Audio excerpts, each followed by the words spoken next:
4 দিনের জনকল্যাণ শিবিরে 4 দিন মিলিয়ে মোট ক্যাম্প হয়েছে 4094টি, যার মধ্যে কেন্দ্র রাজ্যের বিভিন্ন সামাজিক প্রকল্পে নাম নথিভুক্ত করেছেন 58 লক্ষ জনগণ এবং বিভিন্ন স্কিমের সম্পর্কে তথ্য নিয়ে গেছেন 73 লক্ষ জনগণ।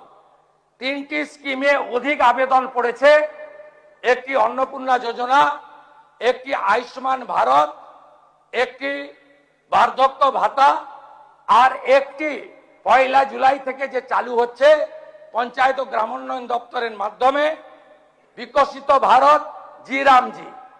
আমি আপনাদের কাছে কথা দিতে পারি, জনকল্যাণ শিবিরে যারা এই আবেদনগুলি করেছেন, যাদের আবেদন যাচাইয়ের পরে পোর্টালে আমরা যুক্ত করেছি, এই রকম আয়ুষ্মান ভারতের 5,88,381, অন্নপূর্ণা যোজনায় 8,15,000 এবং ওল্ড এজ পেনশনেও কয়েক লক্ষ রয়েছে এবং উজালা 3-তে 87,000, পিএম সূর্য ঘরে 34,000।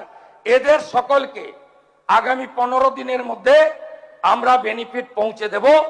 বর্ষার পরে আমরা পুনরায় আবার অঞ্চলে অঞ্চলে ওয়ার্ডে ওয়ার্ডে জনকল্যাণ শিবির করে আমরা সরাসরি উপভোক্তাদের কাছ থেকে আবেদন নিয়ে প্রত্যেকের ঘরে আমরা পৌঁছে দেব।